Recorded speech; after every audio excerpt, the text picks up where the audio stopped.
What is up, everybody? Welcome back to another Fall Obsession podcast. My name is Sam Thrash. I'm your show host over here. Appreciate you guys tuning in to another one of our episodes. This week, I have Ryan and Alex from Vantage Point Archery back on the show. They came on last year sometime to talk about their brand, their American-made manufacturing, and some of the great products and broadheads that they're putting out in the archery world.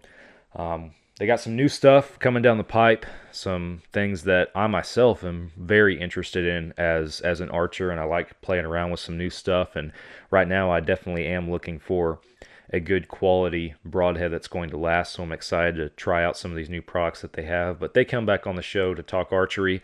We get a little nerdy with some of that conversation, as I like to do. You guys know I'm an archery nerd at heart, so I like diving deep on some of these archery conversations. But yeah, we talk about everything they got going on, what their brand does, these new products, some of the things outside of the archery world that they're working on with their machine shop and their armory and some of the other realms of their company. It's a great conversation, and if you love archery and American-made products, then this is a podcast for you. So hope you guys enjoy that. I'm going to get to some housekeeping real quick before we get into the conversation with Ryan and Alex. And first off, I want to point you guys in the direction of the YouTube channel. We actually recorded this episode as a live podcast, and that's something that we are doing now. So if you guys are interested in tuning into some, if not most of our episodes on a live basis when we record them with our guests, you guys can go subscribe to that YouTube channel. And we typically post on social media to give you guys a heads up a few days in advance when we're doing a live show. But obviously those live episodes, they stream to the YouTube channel, so you guys can catch them there, as well as our podcast videos that come out on the YouTube channel every Thursday. Audio version on all major podcast apps on Mondays, video, YouTube on Thursdays. And we also have tons of other hunting productions and shows and different things, films that are going to be hitting that YouTube channel. So you guys want to be subscribed over there, go subscribe if you haven't already. Social media, wherever you are active, Fall Obsession is probably there too. Facebook, Instagram, X, TikTok. We are on all those platforms, posting daily with frequent updates from our team and our staff throughout the country. Content that is relevant to hunters and outdoorsmen and women in all different areas of North America. FallObsession.com is the website. That's where you guys can go to find all of our content. Everything filters through that website in one way or another, and we also have things on that site that are not anywhere else, like our educational articles, some of our gear reviews, some additional content with our shows, our online store. All that stuff can be found at fallobsession.com. Go check it out. And last but not least, if you guys haven't checked out any of our shows on Carbon TV, you need to. Carbon TV, I describe it as Netflix for hunting, except it's free for you guys. You don't even have to put in any credit card information or anything like that. You guys can just start streaming right away. Hundreds of different hunting shows, podcasts, films, shows, all that kind of stuff for free on Carbon TV. Download the app, put it on your smart TV, pull it up on your computer, whatever's convenient for you. Start watching today. You will find 4 different hunting shows on that platform that are produced by Fall Obsession. This podcast, our staff-inspired video podcast series called Couch Chats, is on Carbon, as well as our 2 different hunting shows titled Texas Dirt and Midwest Mindset. Again, guys, it's Carbon TV. Go check it out. All right, that's all I got for you guys. We're going to get Ryan and Alex in here for our conversation with them, talking about some of the stuff that VP Archery has going on. You guys are listening to another Fall Obsession podcast. Oh, you got her, dude. She's down. Let's go. Dude, I just shot a deer of a lifetime. Freaking smoked him. One with nature, and if you're a believer, one with God. Definitely gets your heart pumping. Boy, you are in trouble. Fall Obsession Podcast.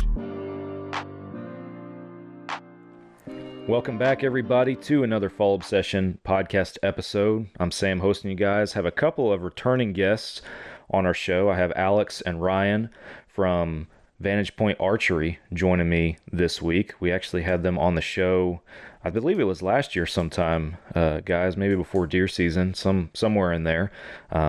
Episode 190 something, if you guys want to go back and check out the previous episode. But how you guys doing? Welcome back to the show. Yeah, Thanks for having thanks us. for having us. Hap- Excited to be here. I'm feeling a little rushed today. A little bit. Like it's getting a little crazy around the shop. It's that time of year. We're yeah. starting to feel it a little bit. Well, I mean, I guess that's a good thing. Like from everything I've been seeing and what we've been talking about kind of beforehand, before recording this podcast, you guys have got some awesome growth and some awesome stuff going on, and yeah, it's exciting stuff for sure. So I wanted to give you all the opportunity before we get into some of the new things we want to talk about, though. Like I mentioned, y'all have been on the show before, but our listener base has expanded. We have more people tuning in to Fall Obsession Podcast today than we did last year. So kind of give us just a quick overview on what you guys do, what your brand is, and what makes y'all special, all that kind of stuff. Go Sure. ahead, Al. I was You're the gonna say, brand. you want me to take that one? You got that. Yeah, so I guess kind of just recapping, who we are and how we got started. We've been around, so BPA's been around probably 2008, 2009 is when we made our first Broadhead. So we're a machine shop that's, our specialty. And our head engineer that's still with us, Jeff Miller, was, really big into traditional archery and just saw the need to make a better quality product. Kind of combining his two passions. I think our first head, Ryan, correct me if I'm wrong, was a 3-blade, like 150 grain maybe. And then he just kind of took that Exactly, to yeah. shoots, showed it off, caught some attention at that kind of thing, and word of mouth for a few years. And then Ryan and some of our other team members came into the picture. In the past few years, we've really, started growing this thing, getting into a lot of archery shops across the world, distribution, growing our online presence. So it's been fun to watch the growth and, started out with just handing it out at shoots to now, mass producing broadheads for, 2-blade, 3-blade, 100 grain all the way up to 300 grain. I don't even know how many SKUs we have anymore. It's hard to keep track and we're running out of room on the shelves and all that good stuff. But yeah, it's been fun to watch the growth. For sure. Single bevel, double bevel, 2-blade, you name it. It's kind of like, I don't know, we're somewhere in over 100, but like it's a lot of fun. We kind of like we'll stand on a soapbox on American made pretty much. Like we have over 40 families in the shop now that run in 3 shifts. We're not running 3 shifts on broadheads all the time. We're machining a lot of other stuff for the outdoor world. Let's just leave it at that, which is a lot of fun. We love seeing cool stuff come through the shop that we can help guys not only bring back to the States, but also like provide like a great machine product. That's awesome. So I want to ask a little bit, just without getting too political with the conversation, right? But I mean, even since we last talked, right, the political climate in America has shifted a little bit. Are there any hurdles that you guys are having to deal with as far as trying to make a product that's attainable for your everyday hunter, that is made on American soil? Are there any hurdles that came with that, being a manufacturer yourselves? No, not at all. Like no, like for the single fact that like we're sourcing our material locally, right? Good. Like it's right down the road from us. That's where we get our material from. Like even our tooling, like our tooling for all our broadheads, it's made locally and we can get that pretty fast.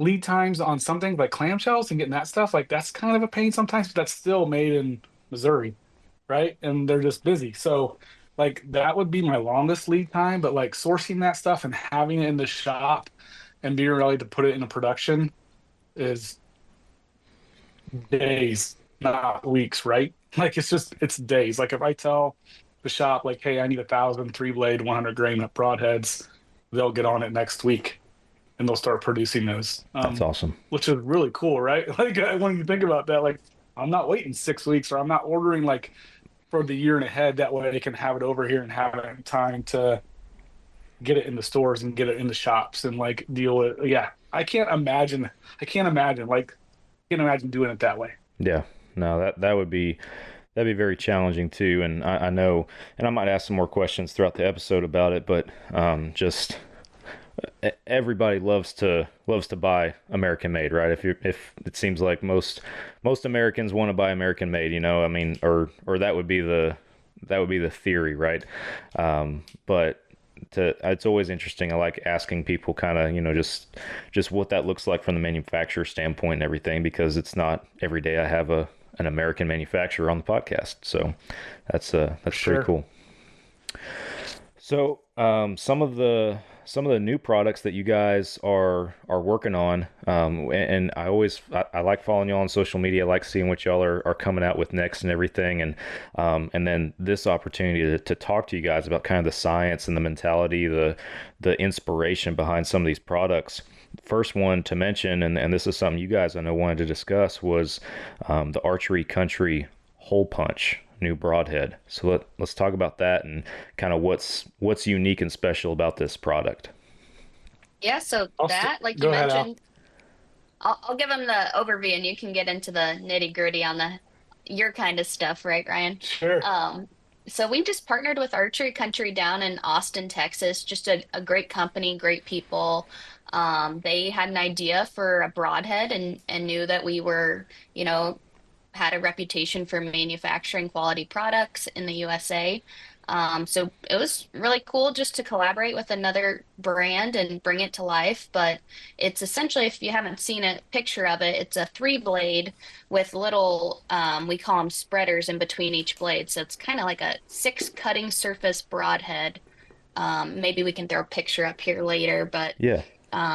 Calling it the hole punch because that's exactly what it does. Just more cutting surface, more blood trail, all that good stuff. So been super popular with the people who've been testing it down in Texas, and we'll have it on our website actually here soon for distribution. Awesome. Yeah, we started that. We designed it as a 100-grain broadhead. And a lot of those guys in Texas, right, like want those heavier grain weights. Like they even said, hey, can you do this in a 125? I'm like, for sure. They're like, well, what about a 150? I'm like, let's go. Like, what do you want next? So it's kind of evolving, not only evolving in grain weights, but just even on the sharpening side, right? We're not touching the spreaders that are machined out, but we are sharpening obviously the head itself. It flies like a dart. It's a cool little broadhead. I've been shooting them in the backyard. I could run and probably try to find some, but they tear up targets. That's the one thing that, like, when they pull back out because of those spreaders, man, they just pull out chunks. And like, So that's one thing I've said, like, do you want to spend money in broadheads and shoot them, or do you want to spend money in targets? So I guess I'm spending money in targets, which I don't mind doing. Yeah. No, you want a product that's going to last for sure. And this might even be a question that would be cool or a topic to discuss, maybe even a future opportunity to have, the folks from Archery Country on. But what was the initial pitch, like the initial inspiration? Were there issues that they were seeing with the products they were using that there just wasn't anything on the market? Like that initial idea to create a product like this, where did that kind of come from? We met Tyler. I mean, we sold to him, but we met him, I think at SHOT Show. Was it the year before last, Al? I'm not, don't, it might have been. And we went to a couple functions together and hang out. And I don't know if it was, I think it was Jeff said, hey, what about doing like an Archery Country head? And he's like, for sure. He's like, is that hard to do? And we're like, no. We've got a design engineer, Daryl Barnett, kind of like took that over. He's the guy that designed the Omega broadhead. And he's like, I've got some ideas on a 3-blade broadhead. Not that there's not anything else on the market that guys can shoot.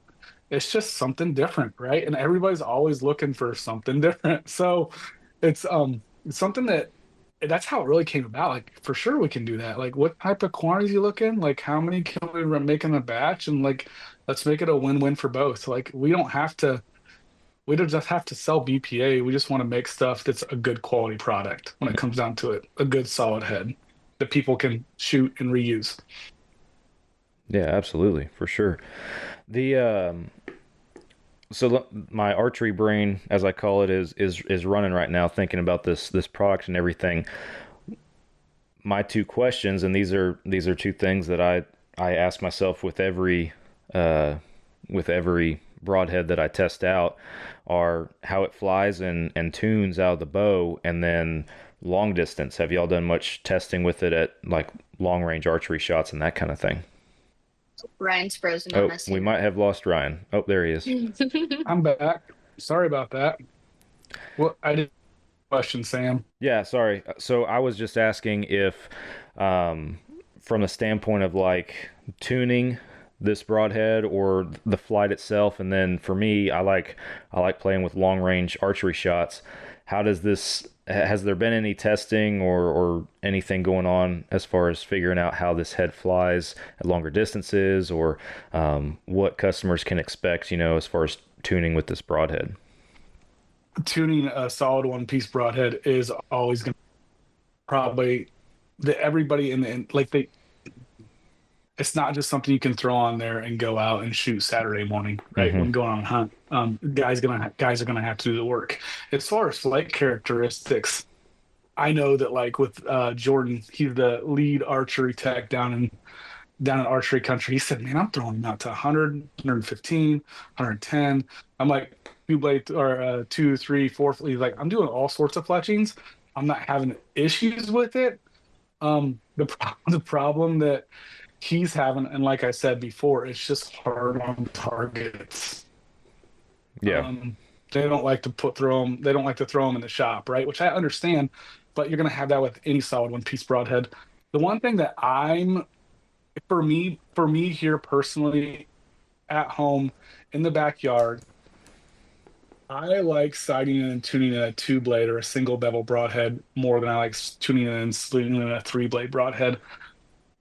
I can just get them to fly faster and tune quicker out of the setup that I'm running. And that's just for me, right? Like that's just personal. Other guys are like, "Man, I don't have an issue with 3 blades." I'm like, I have more of an issue with a 2-blade or the single bevel. I'm like, to each their own on that. It's just one of those things that's different for each guy, I think, and what they're used to. But to answer your question, like, can they be shot out at bombs? And well, I'll send you some and let you try it. Yeah, I've got some in the shop for sure. Like, I'll get some coming your way. That way you can fletch some up and see how they fly. I'd certainly be curious, man. I love playing around with stuff, and I'm rocking a new archery setup this year, except for my arrows. I haven't changed my arrows. I love my arrows too much, but I got a new bow and new everything else that I'm rocking this year. So, yeah, definitely getting comfortable with that, and I've always loved shooting longer distance, and even though I don't have a Western hunt coming up for 25, I like hunting out west, and I certainly prepare and train on every year as if I'm going to, because last couple years for sure I have been. So yeah, that's always my question. I know a question for a lot of guys, and I've been one of those guys that has kind of leaned traditionally over the years toward the mechanical broadheads, just because there's that just I don't know if the right term is slipping my mind, but it's just kind of a staple in every archer's just superficial mindset of, oh yeah, long distance expandable, that way they fly better. And yeah, there's less air resistance there, right? Like, yeah, there's less planing abilities. Like, that's just it. Like with a solid, like with hyperdermy, you name it. Let's call them with a rage, with any of those. Like, they're gonna fly better at distances because they're streamlined. There's less air movement and resistance. When you get a 3-blade or a 2-blade or whatever, you've got to be able to tune that in. And it takes more work, right? Yeah, it just takes more work.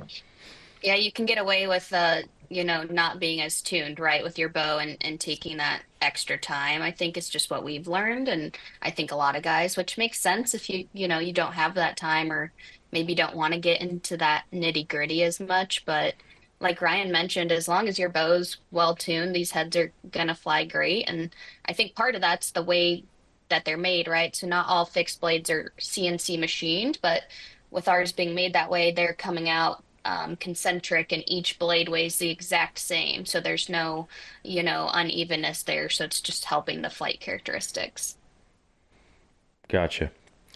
Well said, Alex. Well said. She's got it down. She's got it down, Man. for sure.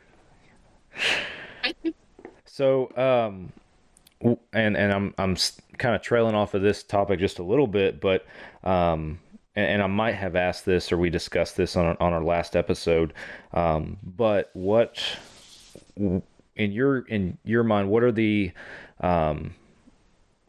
and a lot of people probably know the answer, but what are the advantages of a fixed head like this, a solid head, compared to what else is on the market, and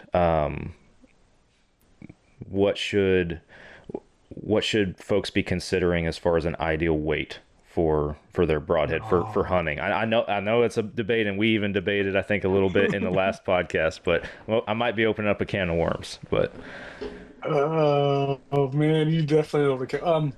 First question, the main thing, like even with our heads, like it's a lifetime warranty. Like if you scratch it, dent it, like you doesn't like even guys will be like, hey, I got them and they're not like flying right. Like let me know. Like I want to spin test them. We spin test everything that goes out of the shop, but then I can like look at them and even FaceTime like, hey, like one guy, like his insert was just jacked, and I could see it over FaceTime. I'm like, dude, like looks like that your insert's not scored. He's like, oh, I didn't even notice that. I'm like, okay, well maybe try that, and I think that'll fix that run out pretty fast. He's like, yeah, for sure. I'm like, okay, good. Um, that's the big thing with a solid one piece broadhead for us, and what we'll talk about a lot is that it's a lifetime warranty. Like, kill an animal, bend it, scrape it, like I'm gonna send you a new head. The other thing is, Alex just talked about that, like run out in a broadhead and a solid one piece is like, and like depending upon like if you're doing a 125 or say a 150, your run out is less than 3/10, which is half of a human hair from the front to the back of it. So there should not be any run out. Like your arrow, it's more often that your arrow isn't cut. There's something wrong in your nock, like you're not lit up, your insert, like it's not in the head majority of the times. There have been cases where we don't get through QC and we have to own and kind of eat some crow and send out some new heads because like we just didn't do our due diligence up front, and we're willing to own that and be like, hey, we'll get you some new ones coming, and I'll actually spin test them personally myself just to make sure before they go out. The grain light thing,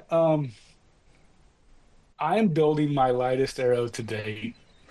I'm still Midwest hunting in Indiana, and it's going to be in that 485, 495 range. That's just what I personally like. mm-hmm. That's just me here, Midwest Indiana, and knowing that my bottom pin's probably going to be at 40 yards. Doesn't mean like a sweet like dialed sight on there. I'm so excited to use it and go and throw some bombs. I love it, but maybe I'll find Prince throw that I want to pop it like 100 yards. Maybe I will, but I think I've got that capability and the poundage in my draw length. I know like before I even go out there that I'm going to be comfortable taking that shot. I think that's the big thing, like making sure guys are practicing with that setup before they even do anything. I think the majority of the guys are, but also like whether you're shooting 420 or whether you're shooting 660, man, we make a broadhead all the way in between that. Like, how can we help you out and get you something that you feel comfortable shooting? Yeah. I don't want to put guys in holes and be like, no, you only need to shoot like a 485 grain arrow. It's got to be 3 fletched with a left vertical, and this is what you're shooting. No, that's not us. Yeah, I've shot 100 grain heads pretty much most of my archery career, and my arrow build out even with a 100 grain hen was still like 435, which I was happy with. I'm going a little bit heavier this year. I'm going up to 125s, so that's going to put me about a 460 grain arrow. I'm liking the way that it's thumping out of that new bow that I'm rocking. So, yeah, we'll see how that shapes out this year. But I'm excited for it. So it's gonna be good. I'm the same way. I don't want to dog anybody on their setup. And like I said, I'll raise my hand. I've been that guy that's been shooting 100 grain heads for years. But yeah, there's no shame in trying something different too.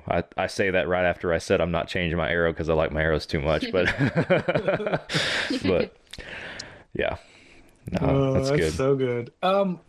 Out of that, like with that one, are you a left or right helical? Are you running a straight fletch? Or what bow are you running? So this year I'm running Are you allowed to talk about the new bow? No, I could talk about it. We're actually, we're one of my team members said we're single in the archery world because we've had a formal bow partner for years, and this year we're actually going with no partner this year. So our team's free to shoot whatever they want, and I'm shooting a prime. The Revix is the one that I'm running this year. So not the new carbon hybrid just yet. I considered it, but some just personal preferences and other factors lean me toward that Revix, and I've enjoyed it so far. It's been a very comfortable bow for me. What's really, honestly, what I like the most about it is the way I grip my bows. Like, I've shot Hoyt in the past, I've shot Matthews, I've shot Elite, I've shot all those brands, and I've always had a very, just the way I grip a bow. I'm not clinching down on it by any means. It's a very soft grip, but I always get this hand torque that I'm fighting when I'm tuning and everything. It's just how I am. And that prime, when I shot it, the grip felt more comfortable than any other bow that I've shot in recent years. So I was very pleased with that as far as how it fit me as a shooter. And then when I tuned it, it took 2 shots, and all that it needed was an up and down adjustment. My left and right was perfect. And That's real nice. I have never had a bow. I've had a bow that I could tune very easily, but I've never had a bow that I haven't had to make left to right adjustments when paper tuning. And this was the first time. So when that happened, I was like, okay, I'm very confident right now with this bow. Like, I'm liking the way this is shaping up. So, and it's been great ever since. But yeah, I kind of went on the long answer, but what was your original question? No, I'm just thinking about whole. Well, I want to make sure I get you some 125 grain broadheads down there. That way you can try them out. That way you can throw those too, just to see how they fly, right? And just to see that way you can throw those into some targets and see how, like, because now that it's tuned, right? Now I'm assuming you tuned it with just field points. Yeah, I've been tuning it with field points. Last year I ran, I actually had, my quiver looked like, I don't know, it looked like a poor man's quiver because I had like all these different broadheads that were coming in and out of it constantly. And I was like, man, I need some uniformity. I had like 3 different brands of broadheads that I was playing with throughout the year last year. But yeah, to answer your question, I tuned it just coming out of the shop a month or 2 ago, just with field points. So. Yeah, I'd like to get you just like, because it's done with fuel points, and now throw a set of our broadheads on there and see how they actually tune out, right? Yeah. Like, I'm excited for you to try that. That way you can be like, you know what? He's right. There's not much adjustment going on here. No, I would be down, man, for sure. And that would definitely, like, I mean, you guys know what we do with hunting and outdoor media. That would be a really cool kind of collaboration on social media to do as well, would be to kind of showcase folks like, hey, here's new setup. This is what I did when I tuned it. Now we're throwing this broadhead on there. Let's see what it does. That would be a pretty cool experiment. Awesome. For sure. I think a lot of people have that question too, and you just don't know if you've never done it before, right? So yeah, I think that'd be great. Yeah, absolutely. Sorry, you guys. I just got a message from my daughter. She says, hey, there's a squirrel in the front yard. Can I try and shoot with my bow? That it's funny you mentioned that, because the podcast that I did last week, we actually we were just exchanging stories. We had another podcast host on with our team, and he hosts the Hunting Stories podcast. So that's all he does on his show, is just talk to people about hunting stories, and it's kind of a round table campfire, deer camp feel to it and everything. But all that is to say, we got to talking about squirrels and just all these random squirrel hunting stories that people have. And you said that made me think of it. He told a story about how he pinholed a squirrel in the backyard with a field point one time, and his wife wasn't too happy. So I'll let you know if it happens. Ryan, you mentioned, and I don't know if it was jokingly or if it's actually what you're running, but you said something about a dialed sight. Is that what you're running right now? And yeah, like we partnered with them. Yeah, in the last year, got to know those guys and helping them out on the machine stuff, and just Awesome. It's been really good. And it's my first one. A little nervous, right? Like there's just a lot going on in that thing. And I actually took it to a friend of mine. He's got one, and my bow is still at his place, and so he's working on it and getting it set up and helping me out, because man, it just goes over my head, and I get frustrated in a hurry. Yeah. Like, no, go this way. Like, no, that's wrong. So I'll be down there this weekend, hopefully, and we can finish it up. Nice. Yeah, it's my first dialed site. I'm excited for it. What kind of profile in the site housing did you go with as far as, 3-pin vertical. So I went even Okay. vertical on that. Yeah. So like I did it all different this year. Yep. That's awesome. I actually I have the exact same setup, a 3-pin vertical on order with our pro shop we're partnered with down here as well. Okay. I've shot CBE the last several years and I got no complaints about them, but last couple years I've been running like their 2V Pro, which is a 2-pin sight. You may be familiar, but it's essentially like two single pins in one, right? You got two pins and two tape indicators on the sight and everything. And I've played with it for a couple years now. I haven't had any issues with it. I've come to the conclusion that it's just not for me. I just don't like it. So, I'm changing it up this year, and I texted him actually a couple days ago saying, "Hey, go ahead and order me one." So I got one I got to go put on my bow here in a couple weeks. So yeah, I'm excited for him as well. Yeah, I'm excited for you. Yeah, I am excited because I got mine. I'm like, oh, this is so cool. Like I was so excited to have that thing. Yep. Yeah. Like a kid in the candy store, right? I've been seeing them all around. Of course, past couple years they've been getting really popular and everything. Everybody's been running one, and I was at the firehouse the other day and talking to one of my buddies about it, and another guy sitting there who's not into archery, and he's just like, how much money for a sight? What did you say? I'm like, hey man, you got no idea. Archery will drain your bank account real quick. So Oh yeah. Yeah, well. So, another thing that I know you guys wanted to discuss or mention on here was talking a little bit, shifting gears a little bit to some crossbow specific stuff that you guys are working on. And Alex, you specifically mentioned in some of the notes you sent me was the Omega Ascender. So you guys want to talk about that a little bit and kind of the, where all that stemmed from and everything? Yeah, we can talk about that. So we kind of launched the idea ATA and just wanted to get some feedback earlier this year. I think last time around we kind of dove into the Omega series and what makes that great. So for people who haven't heard about it, it's a single bevel head we designed with Daryl Barnett, we mentioned earlier. It's a single bevel that's designed to lay flat to sharpen. So, with other traditional single bevels, you have to buy a jig to sharpen them, and sometimes it can just be a pain in the butt. Buying the jig makes it more expensive. So we're just kind of trying to make this dummy proof for sharpening because not everybody wants to take the time or the hassle to, go through the sharpening process. But with fixed blades, it's important to maintain them and you can reuse them season after season. So from that, we had our Omega launch and it's been super successful. And then from there, kind of branched out to the Omega with bleeders was kind of this past year's main selling broadhead, and got more feedback and wanted to kind of dive into the crossbow world a little more specifically. So with this head, the Ascender's what we're calling it. It's almost acts as like an outsert insert system broadhead all in one. So I'll let Ryan kind of get into the nitty gritty on it. We're still kind of in the testing phases, but should be launched here and hopefully here soon at least. I don't know if it'll be launched here soon. We'll see on that. Not that I don't want it to get to market as soon as possible, but I also want to take the time and make sure it's tested right and get it in the guys' hands that are running it. It is on a 350.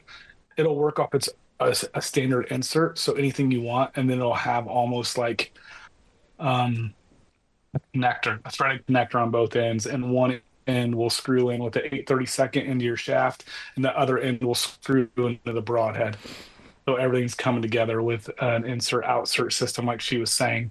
You can also my big thing for this is I want it on 4mm, 5mm, right? Like it's there. Can do the technology that we can. We want something on a solid one-piece head to fly at 575 FPS and not tail, right? And not float and not and we want to make sure we can do that with a solid one-piece head and a crossbow. So it's technologies there, and we're able to do that. We've already got some out in the field with Raven. They've been doing quite a bit of testing on that for us. And then we're just now going into that side of producing some and making sure our tolerances are good enough and making sure that like we can get everything packages and made and like make sure like those are all going to come together at the same time. Yeah, but it will start out as a bolt. I know that I'm more excited for the 4.5. Like I think it'll be a really sweet head. Yeah. The cool thing about it is it's only going to be made in one grain weight, and that's 125 grains. Okay. Everything else will be changed by your insert system, like whatever you want to put in there, right? Like if you want brass, if you want steel, if you want titanium, if you want like your choice of ordering from Ethics on what you want. So I think that's really cool. Yeah, that's very unique for sure. I like that concept, and I'm not even a crossbow guy, so.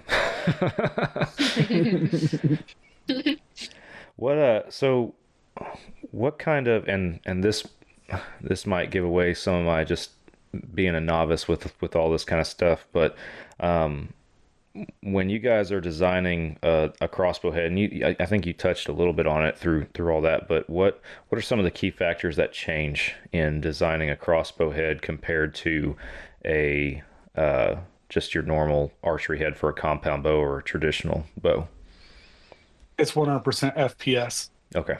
Your feet per second. Yep. Like you could shoot like even like our broadheads cross all three platforms. They will do that. The issue with shooting a 200 grain 3-blade broadhead, you can droop that thing at 40 and 50 yards, coming out at 375 FPS, 400, whatever that is, right? When you go past a certain distance, like 70, 80, like the further you go out, the more chance of playing you have, the more chance of like getting those offshoots. Just because you're flying so fast, Mm-hmm. and it's rear steer, right? So it's like it can't keep up with that. So I got you. there's a lot of technical terms there that Daryl could probably teach us on that, but I'm just not smart enough. Well, I'm not either. Yeah. I have a reputation, just kind of on the humorous side of ragging on people with crossbows. Just and I will follow it up by saying that I completely understand that there's a time and a place for someone. I've never cared for the guy that was just like who admits I'm too lazy to hunt with a compound, so I'm just going to hunt with a crossbow. And in Texas, that just translates to you basically have an extra month to hunt with something that's almost like a rifle in your eyes. So, but there is a time and place for it, and just because I've humorously joked about that, I have a reputation on our show now for not liking crossbows apparently. But I am curious with it, but. It wasn't too long ago I was on a podcast and I said that same thing. Like I'm not for the crossbow guy, right? Like I'm not that I don't like. I think there's like Wounded Warriors stuff like you're getting older and you can't pull back bow. There's certain people that like should be able to use a crossbow, and I 100% like love them getting out in the woods and being able to hunt. Oh, yeah. I do. But if you're 18 years old or 40 years old, like my age, but almost 50, like. You can pull back a bow to 70 pounds. Like, dude, go do it. Like, go shoot your vertical bow. There's like, just do it. Yeah. Like, I want to take away your man card sometimes. Like, no, you can't have that. Like, no. Oh, I'll probably get it. Now I'll be classified as the hater for crossbow guys. Yeah. Yeah, right after I clip that out and put it on social media. Yeah, just that part. Just kidding. I won't do that to you. I actually, before I was a firefighter, I worked at an archery shop as a bow technician. So it's been over a decade since I was actively involved as a tech anywhere, but some of it still stuck with me, thankfully. But I can remember that there was one other tech there early when I first started, like working full time and everything at that shop. He was like the only guy there that could work on crossbows. And I was eager and motivated. I wanted to get into it and everything. And so he was like, yeah, let me show you how to work on these things and everything. So I ate it up. I learned real quick I don't like them, especially when you're working on them. Like it's a lot of tension, and I did not care for it. And then after he got me trained up, every crossbow that started coming through the door is like, hey, give it to Sam. And I was like, crap, I just set myself up for failure on this one. I put a, That's how it goes. yep. Wow. I was young and eager to learn everything, and it ended up not working in my favor in that regard because I learned quickly I didn't care for working on them myself. But then I was that guy. So that's how it goes sometimes. Funny how that goes. Yeah. Yeah. So what else does VPA have going on? I know you guys have a whole nother side of some products and machining that you guys work on everything. And man, I mean, we're an open book here. Like, we can talk about however much of that you guys want to, but I know you guys have a whole lot of other stuff than just broadheads in the works. So Go ahead, Al. Yeah, I was going to say we could talk on the traditional side. We've got ILF risers that we've had around for a while now. So started with a 13-inch, I think, for a few years. That was the only size we had. And then last year we came out with a 15-inch. They've just been selling like crazy and becoming really popular. So, I think, popular for VPA, but also just more popular in the market. People kind of getting into the traditional side. It's a good stepping stone, I think. So launching some bigger sizes there. So a 17 next, working on that now. I think the guys are getting ready to get that on the machine. And then a 19 here in the future too. So we've had nice. a ton of requests for them, just trying to listen to customers and see what they want. So yeah, kind of outside of broadheads, that's our next thing going on. Awesome. I've seen a push and talk to a lot of guys on that side of they're going back to when they were kids. Like they're putting away the compound a little bit and having that side of like just plinking around the backyard. Like, yeah, I think I'll try an ILF. I'm like, that's a great idea. Like, why? And they're like, just because. Like, I'm Yeah. tired of shooting dimes. I'm like, why? Like, I get so frustrated when I shoot that riser. But a lot of guys, like, they can trick out in that, which I love. It's so cool. I've definitely seen something similar too, and I'd be lying if I said that I hadn't thought about it also. I have so many things going on, so many irons in the fire. I'm like, I cannot break into traditional archery right now. That's just not in my own best interest at the moment.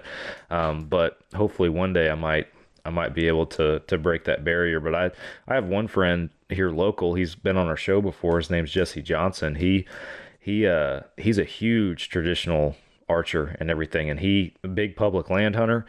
But he went from, I think a couple years ago, he actually sold his compound and went just full-fledged into the trad side of everything. And he hunts public land in Texas with either a traditional bow or like an old school muzzleloader with iron sights and everything. Those are the only, like, that's what he hunts with and everything. And I'm like, dude, respect. And he kills more deer than I do. Yeah. So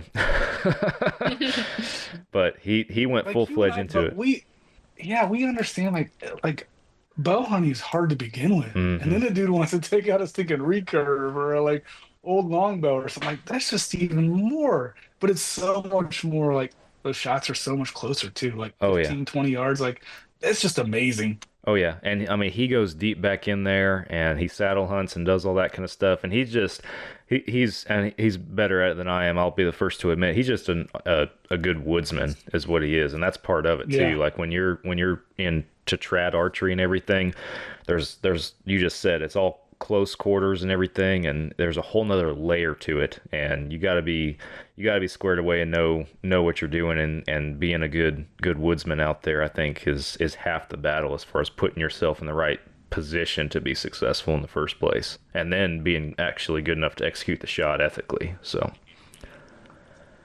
For sure. what else is going on in the machining world other than your risers? I know you guys have kind of I believe it's an armory side to some of your stuff as Oh. well. Yeah, so last year at SHOT Show we had one of our other designing guys that developed a non it's a compensator that mounts to your rail of your gun. It's gun and sight specific and offers mitigation and keeping you on target so Okay. you don't have as much rise when you're shooting. Also, it's 50 state legal, so Okay. we really like that fact. So you can be sold into any state. Um, they Since there's also no are threaded barrel. correct. Yeah. Yep. So they're called, it's Vantage Point Armory. They're made out of 7075 and 6061 aluminum. We have them now, and I believe 20 different models. And that's the weird thing is every one is specific to them. Right? Like you just can't put a M7 or Sig M17 doesn't fit 18. They're totally two different compensators. So getting those out and making those and machining those has been like a hard push. Like we're just finishing up 19 rail mount. It's going to anodize to get those to market. Then we'll go to the Glock 17. Hopefully we'll get those rolling out pretty quick. It's been a lot of fun. It's getting me into a side because I love archery, but it's getting me into a side also where I get to shoot a handgun. So I love that. Like shooting anything's fun. Oh yeah, I certainly enjoy time on the range, even with firearms, as rare as I do it. Like I mentioned, it might have been before we hit record, but I'm an archery guy. I own firearms. I've hunted with firearms, but the last 12 or 13 years, all my big game hunting has just been archery hunting. So I haven't shot anything with a rifle in a long time. But I do like to play with a handgun or stuff like that on the range when I get the chance. So you're right, it's fun. And I think it comes down to just being a machine shop. It's like the nature of everybody has their own interest there and they know how to make products. So it's like, hey, I've got this idea. I'm really into shooting at the range, and this whole brand kind of was just born from that, which is pretty cool. So I guess we'll see, what other markets we get into based on, what the guys at the shop are into at the moment. So Oh yeah. Well, and that's the cool part, especially with, from what I've come to learn just about y'all's team and everything. Yeah, that seems like possibilities are endless. You have a lot of creativity, internally, it sounds like, and in your connections, outside of your own organization, and that leads to some pretty awesome products. So it's always cool to see what you guys are working on. Yeah, it's never boring, right? Yeah, thanks for that. It's never boring at the shop. Like, what about this? I'm thinking, okay, like who's gonna use that? I don't know. Somebody. Well, let's make a tank part, electric tank. Really? Really? Okay. Yeah, why not? Let's try it. Why not? So yeah, it's a little bit like even Alex, like I always be like, it's like squirrel, like there's so many squirrels, not hunting squirrels, but like in our shop, like we're going down different tracks as fast as we can sometimes. yeah, we have a meeting about one thing, and I'm like, let's try and stay on target this time because we've got 20 different ideas coming out of one meeting when we're supposed to be talking about one certain thing. Yeah. That's where the good ideas come from. So. Oh yeah, I know the feeling for sure. That's awesome. Kind of along those lines too, and this does lead me to a question. You guys talking about just your ability to try all these different things whenever a creative idea or potential presents itself. And from just this discussion cumulatively, it's apparent that you guys are actively listening to your customers and the people who are out there in the field using your stuff. So if somebody has an idea that's listening to this, whether they've used your products before or they're going to start after this, they haven't used them at all, but they're curious, what's that process look like for them to give you guys that feedback and maybe start a conversation over something that could either be a new product or improve a product in the future? Yeah, really any way they want to communicate. We're managing our social media channels every day. We get a lot of messages through there. Email, phone call. If you call the shop, you're going to talk to most likely Ryan, probably most of the time. So any form of communication is great, and we do take those, feedbacks and ideas.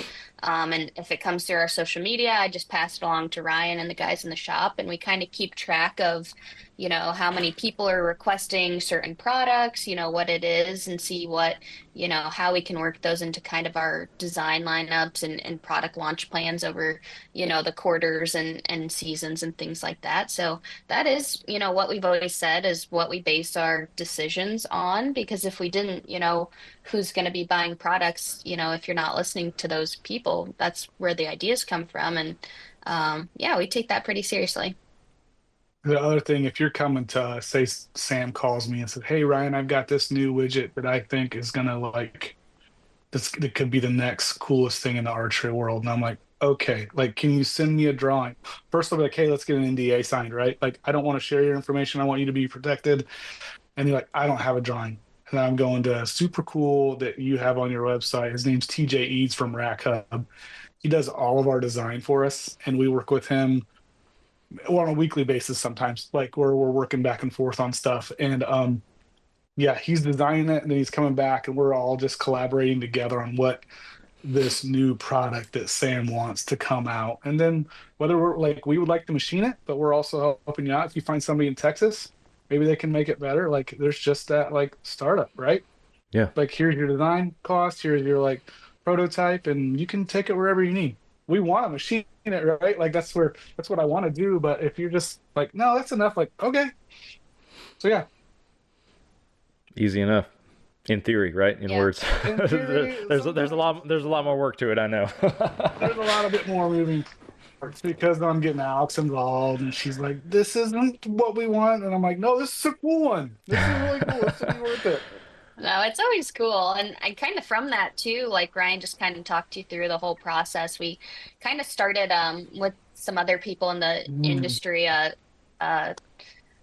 collective, I guess you would say, called 50 Forge. So just our goal is to bring companies back to American manufacturing, or people like we just talked about that have an idea and don't really know how to get past just the idea phase of, making a product here in the States and putting it to market. So 50 Forge is there, just resources to help with getting companies to reshore or getting off the ground, whether it's, marketing related, manufacturing, whatever. So and outside of that too, just having a resource to talk with other people who have been in the same position. So companies like ours, companies that have been around a lot longer, a lot bigger, and super successful. And just that's how we grow and make American manufacturing stronger. And so we kind of just use our expertise, I guess, from starting our own companies, and then same with others in the industry to try and get more people to, jump on board with that. So check that out, 50forge.com, kind of a new thing we're rocking with, but it's been really exciting. Well, before I ask any other questions toward the end of our conversation here, have we missed anything as far as what's going on with VPA or any of your new and exciting stuff coming online in the near future? I don't think so. Just an update: a squirrel was not shot in the front yard out here. She didn't hold up a squirrel. So, but yeah, as far as the top, like what we're doing, we're excited. Like it's that time of year, and we know it. It's coming fast. We can feel it and we can see it just by the number of orders coming in, and also calls. Where like for me, it's my favorite time of the year, right? Like where I get to slow, like for me, even myself, like I get to slow down a little bit because I'll come in a little bit later. I get to sit in the stand a little bit and just like mellow out, which I really appreciate. Oh yeah. So yeah, this coming up, like I'm ready for it, but also like a little fear there too, right? Like, am I going to see that one to shoot? Like, is he going to come around? Like, I know he's on camera and I've seen him. I've been tracking him. But yeah, so there's some of that too. Antsy, maybe a little bit. Oh, so yeah. I'm excited. I think a lot of us are hitting those preseason antsiness right now, and just ready to go. We're seeing that those antlers start to grow and everything, and it's getting exciting right now for sure. Focus is shifting to fall. So, well, I know that Alex kind of gave me a heads up saying that y'all's hunting seasons last year didn't pan out quite like you had hoped, and I think your words were y'all don't have any cool stories or anything to share or something along those lines. But light on hunting stories, that's what you said. But go ahead, Ryan. Sorry. See, I think that's why I'm ready for this year, because I've told myself like I am gonna take more time. Yeah. Like fall is my busiest time of the year. And if I'm not in the shop, then things aren't good. But I am going to make sure that I make an effort to do that more. Like, I've got a spot in our shop that I can go out and sit out there. Like, why am I not, like, taking that time in the morning, just going in and setting up there? Which I should. Yeah. And then people just call me and they're like, hey, by the way, that buck's like right on the road over there. If you want to walk over there, I'm like, just send them over this way. You don't want to kill them out by the highway. So Yeah, I yeah. think it's Ryan hit it. I think it's just we get so caught up in uh the busyness of our business in the fall and just didn't get out there enough. But it makes you more excited, I guess, to try again. And I'm new to hunting, so it's been fun to still just get out and learn. I don't expect to be you know, just getting everything, all at once. So it's been fun to just get out even this summer and shoot the bow in the backyard, like Ryan said, and makes you excited because you're talking to other people all day, every day about, their stuff coming up, and so it's nice to kind of take a step back and do it outside of work too. Oh yeah, absolutely. Yeah, I'm trying to mix some stuff up this year myself because I I always take off, and I'm fortunate just with the fire department and everything that I can do this, but um, like I take off essentially almost the first half of each month of fall, like the first half of October and November and December, or try to do something close to that. And last year, I'm sitting in a stand beginning of bow season in Texas in October, and it's still 90 degrees outside. And I'm like, why am I doing this? So, like an idiot, we have to do our bids annually at the fire department. So, when I bid off my time for 2025, I bid the same stuff. And I was like, why did I do that? Like, I don't want to be sitting, like, even if I could shoot a doe or whatever, I don't really want to be sitting in a stand when it's 90 degrees outside. I'm not going to hunt just because I can hunt. So I end up shifting some of my time off around to be a little more strategic with, the time of year as far as, pre-rut and rut, and putting myself out there in more of a beneficial window, I would say. That, and then, down here in Texas, it's easy to just play it cool and, go sit in your tree stand or in your ground blind next to your feeder and that kind of stuff. But I'm trying to put in some more spots on some bedding transition areas and hunt more trails this year too, because I got plenty of nice bucks out there, but I don't have a lot of nice bucks coming to feeders, and rightfully so. So I'm trying to take a page out of my buddy's book and be a better woodsman and put some setups in some more beneficial locations this year. Hopefully make better use of my time in the woods. So Did I see you're putting in a couple food plots too?